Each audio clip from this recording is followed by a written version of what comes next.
और मजबूरन वो कोई आंदोलनजीवी नहीं हैं, मजबूरन वे आज सड़कों पर हैं। आपकी गलत शिक्षा नीतियों के कारण वो सड़कों पे हैं, आपकी हैं। और जब ऐसे में ये अभ्यर्थी अपनी मांगों को लेकर के रोड पे उतर गए, मजबूरन जब ये लोग रोड पे उतर गए अपनी मांगों को रख रहे थे, तो ये पलट। नमस्कार, आप देख रहे हैं एनसीपी जन जन की आवाज़। मैं हूँ अतुल आनंद।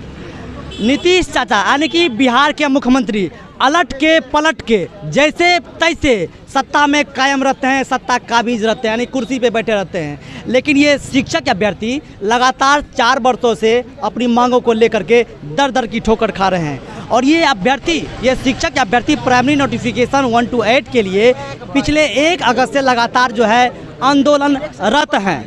और जब ऐसे में ये अभ्यर्थी अपनी मांगों को लेकर के रोड पे उतर गए, मजबूरन जब ये लोग रोड पे उतर गए अपनी मांगों को रख रहे थे, तो ये पलटने वाले पलटू चाचा इन अभ्यर्थियों को किस तरह से पलटा के मारा है, ज़रा आप देखिए। धर के कूट दिया है और कूटने के बाद भी ये लोग लगातार ये गर्दनी बाग में जो डटे हुए हैं, जमे हुए हैं, इसलिए कि ये शिक्षक अभ्यर्थी हैं। ये कोई लाठी और डंडे गोली से जो है ये लोग डरने वाले नहीं हैं। और ये भाई को देखिए किस तरह से हालत बेरहमी से कूटा गया है। लेकिन इस कुटाई से ये छात्र अभ्यर्थी को कोई फ़र्क नहीं पड़ता है, क्योंकि ये लोग लंबा इंतज़ार कर लिए हैं, सब्र का बांध टूट गया है। मैं बताते चलूं कि 25 ऐसे अभ्यर्थी हैं जो घायल हैं और उसका प्राथमिक स्वास्थ्य केंद्र में उसका इलाज चल रहा है। ऐसे में दरभंगा के एक अभ्यर्थी थे, कोई भाई थे, आमिशुर रहमान थे। वो ज़िंदगी और मौत के कड़ी के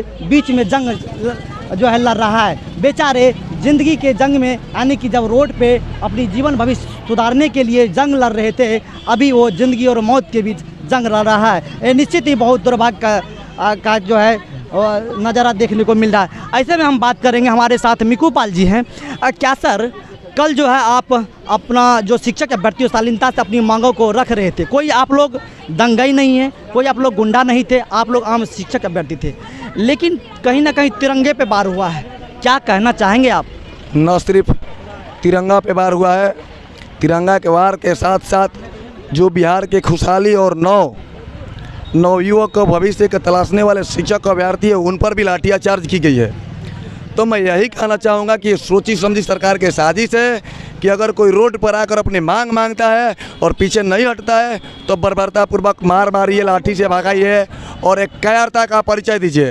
तो मैं बता दूं कि जो ही उन्होंने कल भूल किए हैं, जालियांवाला हत्याकांड को जो जनरल डायर था उसकी क्रूरता दिखने को मिली, जो एडीएम के रूप में सचात फिर से जिंदा हो गया। ये बहुत गलत बात हुआ है और शिक्षक अभ्यर्थी इसको भूलने के लिए तैयार नहीं है। हमारी विज्ञप्ति अगर अविलंब 30 अगस्त से पहले जारी नहीं होता है तो 5 सितंबर के दिन हम आह्वान करते हैं, इसे बड़ा आंदोलन करेंगे, व्यापक करेंगे, न झुकेंगे न डरेंगे। आप 1000 जिस कार्रवाई के बात कर रहे हैं या 10,000 कीजिए, 1 लाख कीजिए, हमारी संख्या वही रहेगी। हम लोगों ने किसी के न तो पेट पे लात मारा, न हम लोगों ने सरकारी संस्था को क्षति की। हम लोगों ने अपने खून पसीना एक किया और अपना शरीर का वजन कम किया, अपने शरीर पर डंडा का प्रहार सहा, ये करने का काम किया और पुलिस तंत्र को नीतीश कुमार जी के आदेश पर जारी किया गया। एक बात जो है कि शक्ति यादव जो आरजेडी के प्रवक्ता हैं, वो कह रहे हैं कि ये जो तिरंगा लेकर के आंदोलन में थे, ये छात्र अभ्यर्थी नहीं हो सकते हैं, शिक्षक अभ्यर्थी नहीं हो सकते हैं, ये कोई शरारती तत्व हो सकते हैं। क्या नहीं लगता कि ये भटकाया जा रहा है? चुको ये अगर वैसा बोलते हैं, रुकिए ना भाई, क्या है चूँकि मैं कहना चाहूँगी कि अगर उनका दिमागी संतुलन सही होगा तो ये ज़रूर सोचे होंगे कि आरजेडी कार्यालय में भी झंडा लगाया गया है, तो कहीं वो गुंडई के तो झंडा नहीं ना है।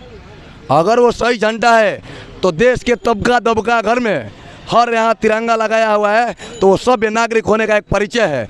इस प्रकार से बेतुका बयान देंगे तो कहीं ना कहीं प्रवक्ता महोदय के ऊपर हमें नहीं लगता है कि भरोसा किया जा सकता है। तो शक्ति यादव जो आरजेडी की प्रवक्ता हैं, अब अपने ही बयानों में घिर गए हैं, फंस गए हैं, क्योंकि ये शिक्षक अभ्यर्थी जब तिरंगा झंडा लेकर के रोड पे आते हैं तो इसे कहा जाता है कि शरारती तत्व हैं। ऐसे में ये बात है कि बीजेपी जो है, बीजेपी जब भी प्रदर्शन करती है, जब भी उतरती है, तो ये राष्ट्रीय झंडा को साथ में लेके चलती है। आज उस पर ही प्रश्न चिन्ह खड़ा हो गया है, क्या बीजेपी वाले भी गुंडा हैं, क्या बीजेपी वाले भी दंगई हैं क्या? क्योंकि ये छात्र अभ्यर्थी जब तिरंगा लेके चलते हैं तो इसको शरारती तत्व बताया जाता है। क्या सर आपके जो साथी हैं जो तिरंगा ओढ़े हुए थे उस पर लाठी का प्रहार किया गया जिस तरीके से, उस पर सख्ती आज़म का बयान आता है, जो आरजेडी के प्रवक्ता हैं वो कह रहे हैं कि ये छात्र शिक्षक अभ्यर्थी नहीं हो सकते हैं, वो शरारती तत्व हो सकते हैं, इस पर क्या प्रतिक्रिया है आपकी? देखिए, ये अजीब विडंबना है। जब भारतीय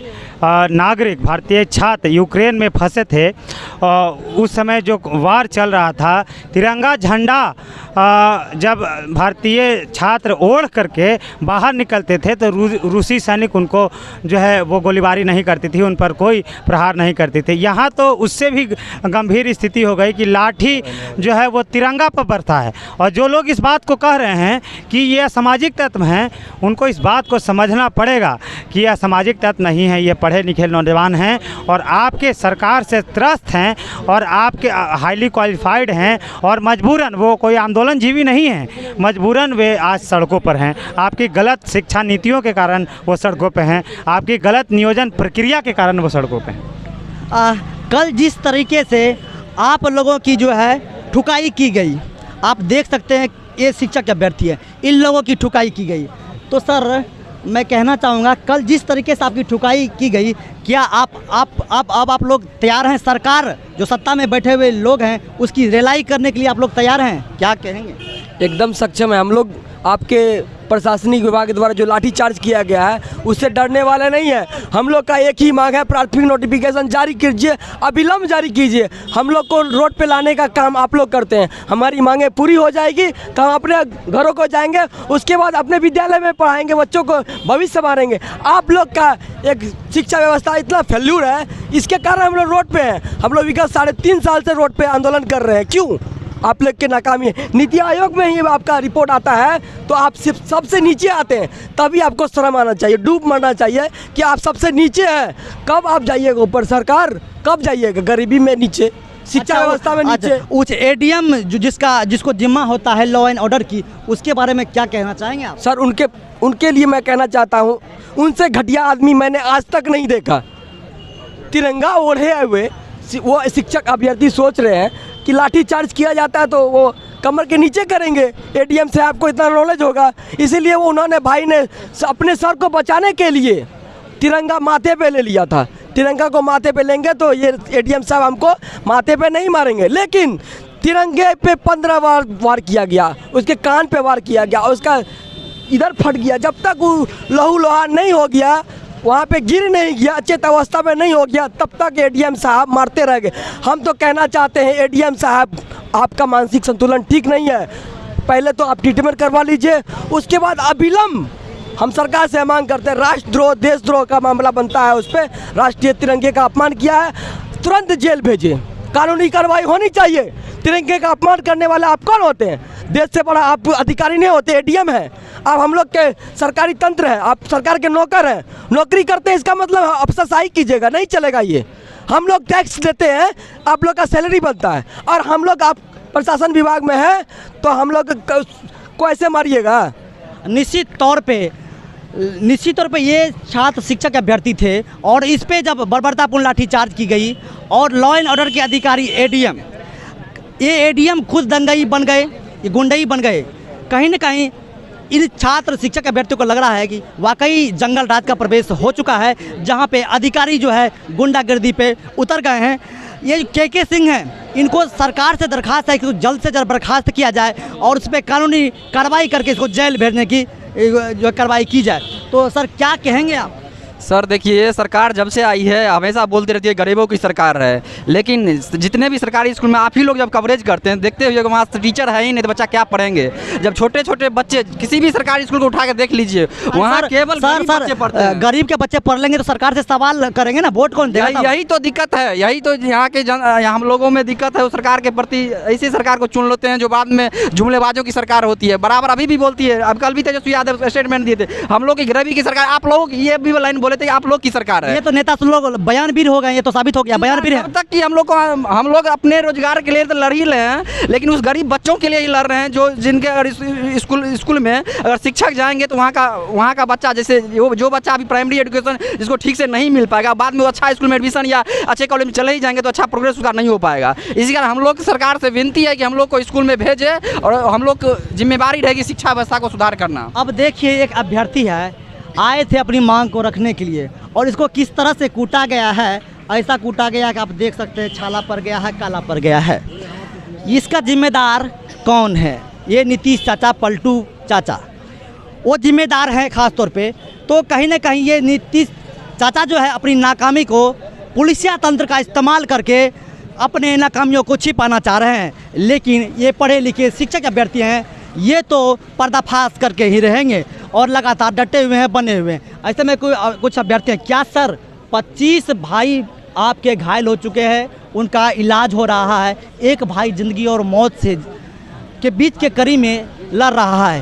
क्या कहना चाहेंगे इस सरकार के बारे में आप? देखिए, इन सारे सवालों के चंद शब्दों में ही जवाब दिया जा सकता है। जिस तरह हमारे देश का हालत है, जिस तरह हमारे देश में शिक्षा का जो बजट है और शिक्षा के प्रति जो राजनीतिक पार्टी का रवैया है, इससे देश आगे नहीं बढ़ेगा, इससे देश गर्क में जाएगा। सरकार को सोचनी चाहिए, भारत सरकार को, बिहार सरकार को भी, शिक्षा का क्या बजट है। और अदर देश की तुलना आप देख सकते हैं, शिक्षा का बजट सबसे निम्न है। ऐसे में देश आगे, यह कहा जाता है कि शिक्षा ही ऐसी चीज़ है जो देश को उन्नत शिखर पर पहुँचाया जा सकता है। उसमें उदाहरण स्वरूप बिहार में 38 जिलों में, बिहार के 27 राज्य में बिहार का 32वां पोजीशन है, सबसे बड़ा खराब पोजीशन है। कोई भी सरकार बने, पक्ष की बने, विपक्ष बने, एनडीए की बनी, यूपीए की बने, शिक्षा के प्रति इन लोगों का रवैया अच्छा नहीं रहा है। इसका यही कारण है, स्पष्ट रूप से जान लीजिए कि बिहार के गरीब तबका, 75%, 75% लोग जो गरीब हैं, मजदूर हैं, जिनकी आमदनी 300, 400, 500 है, जो मजदूरी करते हैं, खाते हैं, उन्हीं का बच्चा स्कूल सरकारी। मैं बात कल के बारे में करना चाहता हूँ सर, कि कल आप मांग करने गए थे, आपकी कुटाई कर दी गई और सरकार कहीं ना कहीं आपके बातों को दबाना चाह रही है। इस पे क्या कहेंगे? देखिए, एक बात जान लीजिए, किसी चीज़ का एक सब्र सीमा होता है। पिछले 3 सालों से शिक्षक सीटेट अभ्यर्थियों ने जिस तरह से विज्ञप्ति की मांग कर रहे था, लोग घर से ही कह रहे थे, सरकार का आश्वासन पे आश्वासन आ रहा था। जब पिछले महीने जून में जब सरकार का विजय चौधरी जी के शिक्षा मंत्री, पूर्व जो सरकार थी, जो संगठन की सरकार थी, उन्होंने एक नोटिफिकेशन उन्होंने रिटेन में दिया था कि जुलाई के अंतिम सप्ताह में लोग नोटिफिकेशन जारी कर देंगे और बिहार में पुनः शिक्षा की बहाली चालू हो जाएगी। पर जब नहीं मिला, तब लोग 1 अगस्त को, जुलाई के अंतिम सप्ताह बर्दाश्त करने के बाद लोग 1 जुलाई को पटना के गर्दनी बाग में, जो सरकार द्वारा निर्धारित की गई जगह है, वहाँ पे शांतिपूर्ण तरीके से लोग अपना प्रोटेस्ट कर रहे थे, सरकार से यह मांग कर रहे थे। लोगों को लग रहा था, अब जो है अभी तक जो है हम 22 दिन हो गया है अगस्त में आंदोलन, नोटिफिकेशन नहीं आया है।